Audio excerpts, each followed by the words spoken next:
This is DJ Wolf Live. You know, guys, I'm not gonna kid you. On some ways, I feel we have truly been blessed over the last number of decades as a people. And although I know we've made great strides, we still have disdain from other people just because of who we are. You know, and it's like the higher we try to elevate ourselves sometimes, this is my take on it. The higher we try to elevate ourselves sometimes, I feel the more people try to knock you down, keep you knocked down. I'm being serious, man. Because I was thinking about, in the case of what happened to Kobe Bryant, man. And I was watching them. I watched what I didn't watch it live, but I taped it and watched it yesterday evening. I watched the memorial service for Kobe and his daughter, Gianna. And I'm not gonna lie. The last two parts where Michael Jordan spoke, and when they played the Academy Award-winning film movie that Kobe Bryant had worked on and put out, Dear Basketball, were two of the most emotional highlights to me personally. I mean, other than Vanessa Bryant speaking about her husband, were the two other most emotional highlights of that whole service. And it made me think about, man, why is it every time we get to the highest of highs, man, and something come right back to knock you right back down, man?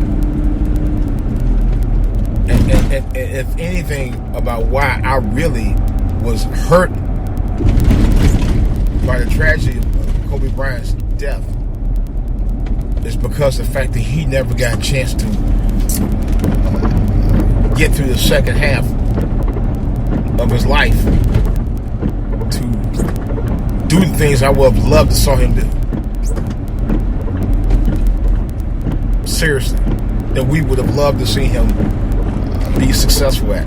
I have a feeling that he could have been, as a business guy, might have been the Tyler Perry of business in terms of what he could have been doing, because he was into a lot of different things in terms of after he had got out of basketball, you know.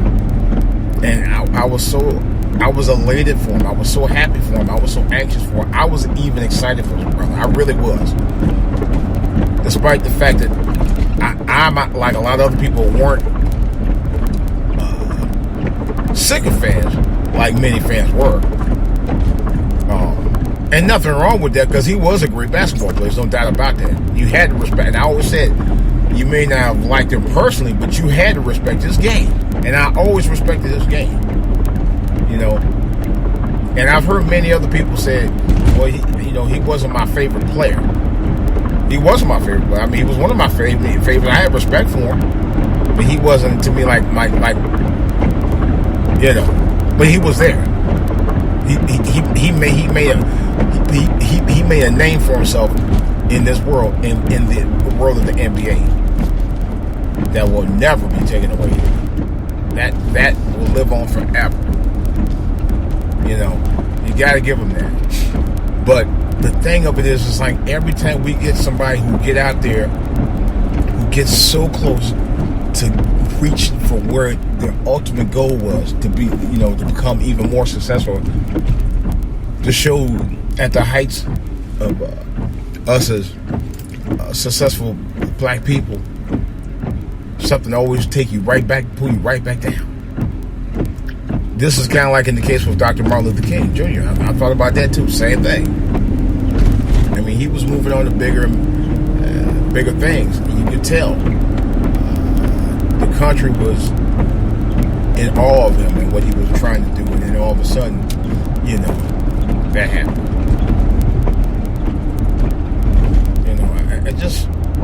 I don't know. really in a deep funk thinking about that, man. I am. I'm in an emotional funk thinking about that. Because I thought about that, and I said, man, it just makes me sad. It really, truly makes me sad all day. You know, and some of us in the workplace feel the same way. You know, you get to a point where you get to a plateau, or and you feel like even though you made strides to do other things, you get knocked down. You know, and it hurts because you know you did everything you had to do to stay on top of things, and then BS happened. It makes you sick. It makes you sad. It makes you mad. You know? But that's why I try to, as much as possible, stay prayed up all the time, man. Because this world is an evil world, man, anymore. It's got to a point, I can't talk that, where people just don't give a flying, you know, flying anything anymore about you. They don't care. Why do you put the light right here? This is silly. They don't care. They have no cares, 7 ways to Sunday about you anymore. They really. Can I get this? Thank you.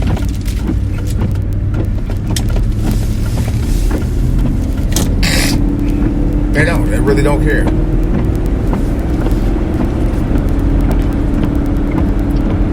And I thought about that.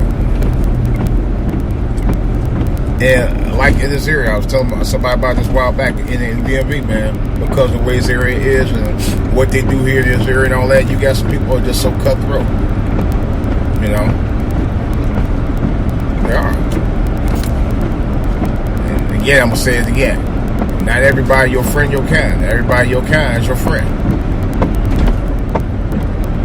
You know, you wish it was true. And you would think they would be, but Negroes today are just as cutthroat, if not more cutthroat than they were 50, 60 years ago. You know?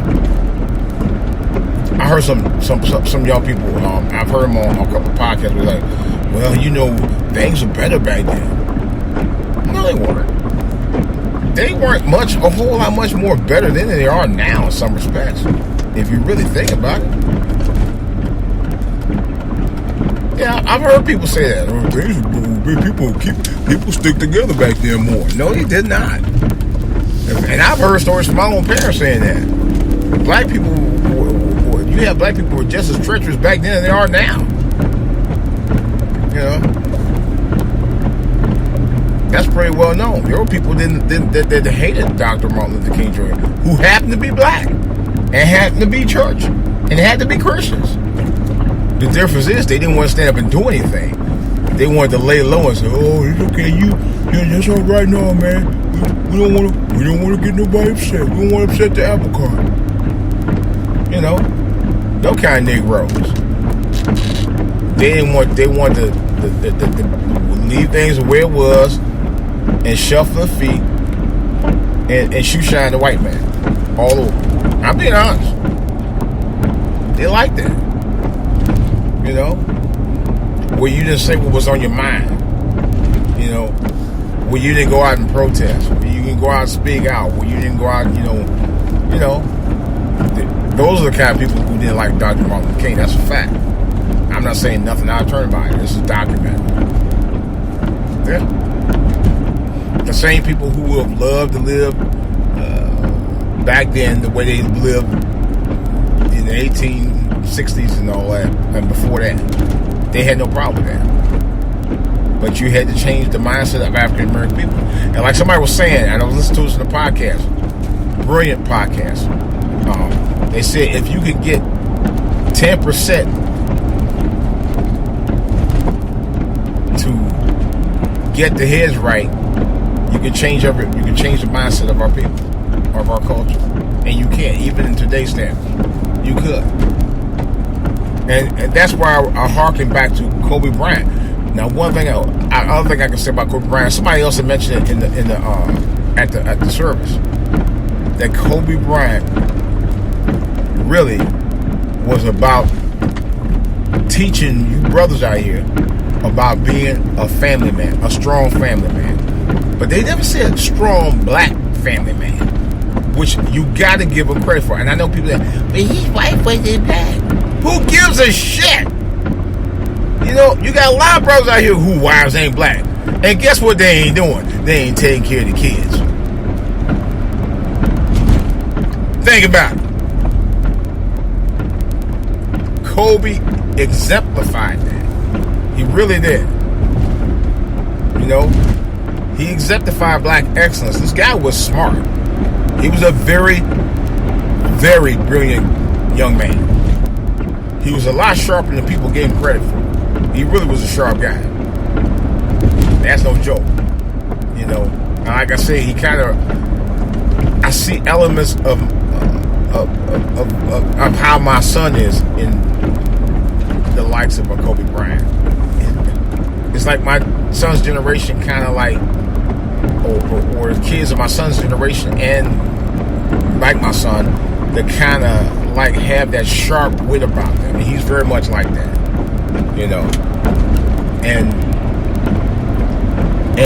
can pick up on stuff real easy. My son's the same way, you know, and man,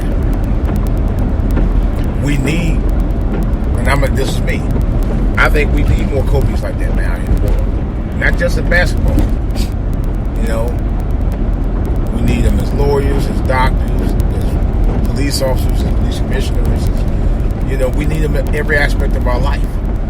You know, maybe if we had more people like that along his line, this world would be a much better place, man.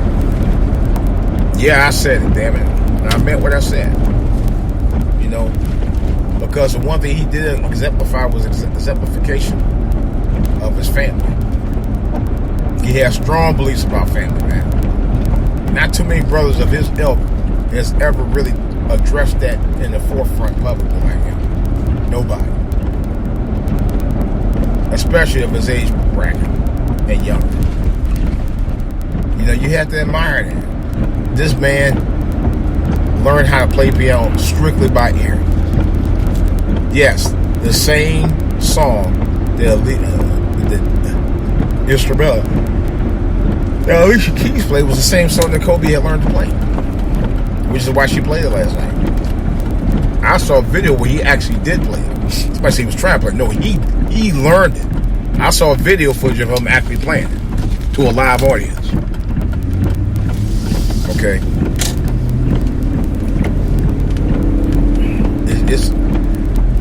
You have to understand that his mama mentality was to go out there and do it and learn and take charge. You know?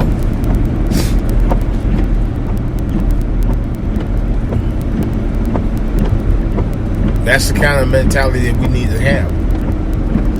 Where we're not afraid to learn. He wasn't afraid to learn new things.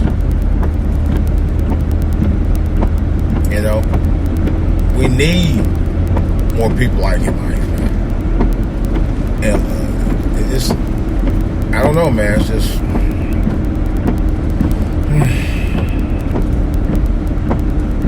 we need it. We really do.